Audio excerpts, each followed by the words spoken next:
Good evening, guys. It's the 30th of December, nearly into the new year. Welcome to the channel. I'm Mike.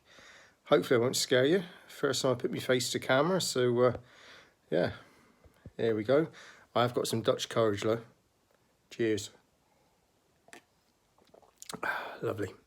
Anyway, as you probably gathered, if you've seen the little brief clip I did and what I posted on Facebook, I've got a new build project which I started today.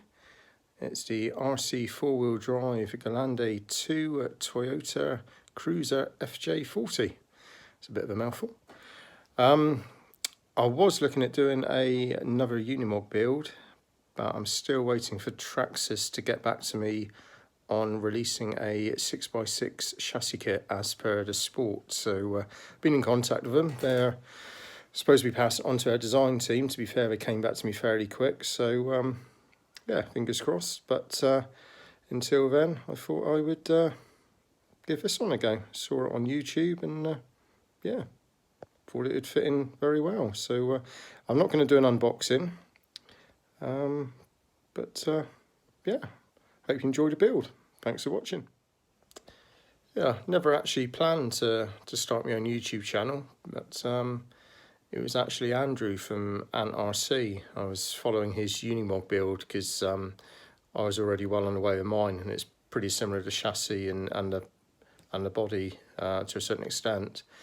And commenting on some of his videos, and he came back and basically gave me the kick up the backside, and yeah, here I am. So thanks, Andrew. It's all your fault. If you hear any strange noises, the seat's a bit creaky and the dogs are in with me. So they are terriers, so you could have a massive barking at any second. We're currently all flat out at the moment, hence also the mess on the floor. It's been carnage of our Christmas presents. So yeah, there we go. So as I say, I'm not going to do an unboxing, but this is the chassis parts all spread out. Came in quite a big box actually. It's that one there, which includes all the body parts. Obviously the main box it was packaged in, and the box it's all in inside the packaging. So very well protected. Excuse the workstation, it's a very limited space. I'm in the lounge. Actually got permission off the other half, so I did something right there. There's my current rigs. I've got the Gen 8 axe, both my D90s. That's a RC 4-wheel drive Gelande chassis with a killer body, and that's a Axo SCX-10-2 with a genuine RC 4-wheel drive van body.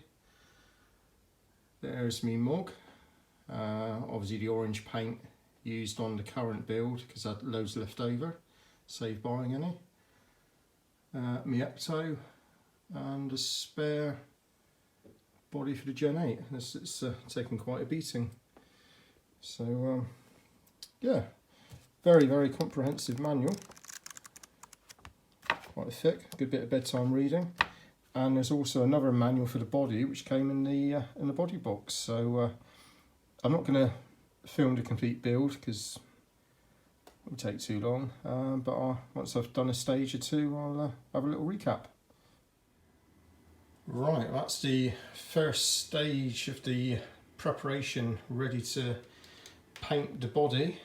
Had a good wash in warm soapy water to get off any residue from when it was moulded, any oils, and obviously greasy fingerprints, which won't do good for the primer when it's applied. And I actually use Spontex these pads are actually non-scratch, which are brilliant. You can give the plastic a good scrub, which gets rid of that sheen, makes it look quite toy-like, but without actually scratching the model itself. So I've dried it with a tea towel, which thankfully hasn't left any lint or fabric on the model, and just wait for it to dry thoroughly, and then we'll get on with the primer. Right, that's the undercoat applied. All I use, and I always have used, is good old faithful Halford's primer. Absolutely brilliant stuff, never had any issues with it whatsoever. So just letting that lot dry. Ready for the top coat. Well, the painting has started. That's kind of given away what the colour is going to be.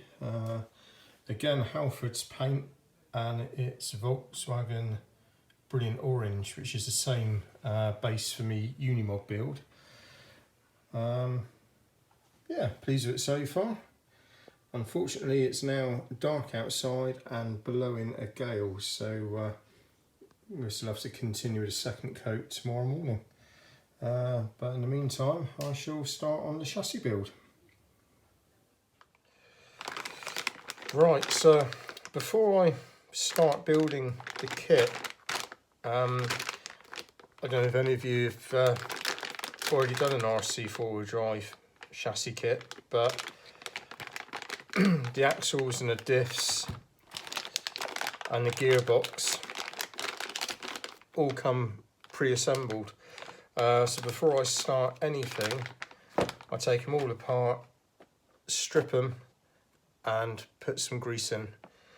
This is just basic universal lithium grease for the motor trade. I've had this for years and does really good. Obviously it's not waterproof, so if I do get a good old drenching, then it's a case of taking it all apart and re-greasing, but I think it's a good practice to get into anyway, to be fair. So before I do anything, that's my next project. So straight out of the bag, I got to say their axles are fantastic. Lovely movement in there already.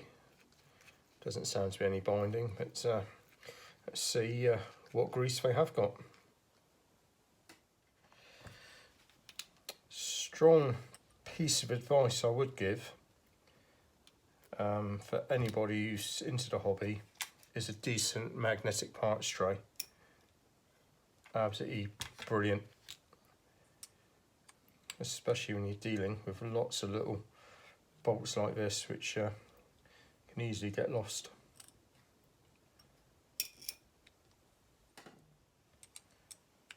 So last bolt on the front axle, and let's see how much grease is in there from the factory. For my last kit I built, it wasn't too bad, to be fair.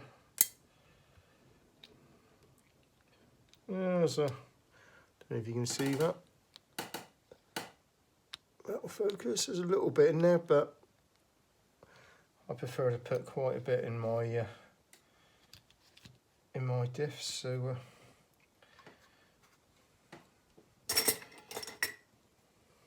right, here goes the fun bit.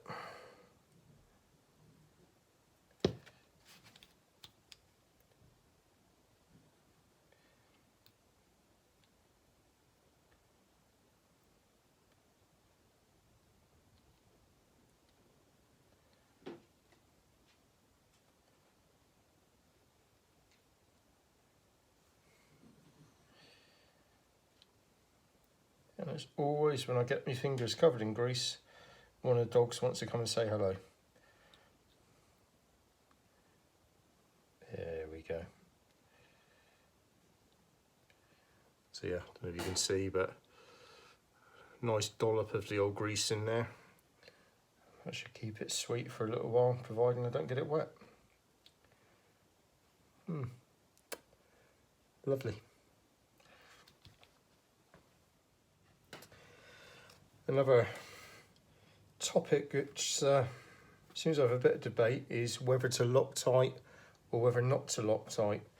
I personally, when it's metal going into metal, always like to put a little bit of the blue Loctite on just to keep it in place. The last thing you want is to be out in the field on a crawl and you lose your precious nuts or bolts. What I do, I put a little dollop like that in a plastic container, if you can see that, and actually dip them in that rather than try and pour it onto the end straight from the tub. and only a little bit, because obviously at the end of the day I'm going to need to get in to maintain these. So there's actually a little drop, and there's hardly anything on there, but just enough to keep it secure.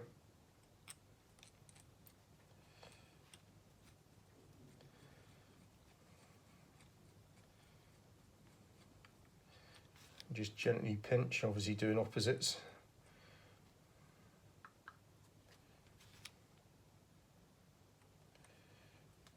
I have actually got a little power tool, but for fine bolts like this I prefer to do it by hand, just to save any chance of stripping anything. So that's the front axle all done. Just check it's all moving nice and freely still, and yeah, that's that one good to go. Now to do the rear and start assembling. Right, so that's the rear axle all done, all greased up. To be fair, for RC four-wheel drive, there's quite a bit of grease in the axles. A lot better than me Red Cat Gen 8 axe, which was bone dry everywhere, especially the portals. That was horrendous, especially for the money I paid for it. But no, fair play to RC four-wheel drive, but I've added my extra bit of grease in there, so I'm happy with that. I'm going to wrap it up now for tonight. It's 6 o'clock. I just remembered that the kitchen worktops are covered in body parts in various stages of paint, and on top of that, my glass is empty. So yeah, I'll leave it there for now. The missus is off over New Year, so I doubt I'll get to record too much more. So I'll see you in the new year. So yeah, here I am. Happy New Year, everyone. Have a good one, and catch up soon. Cheers.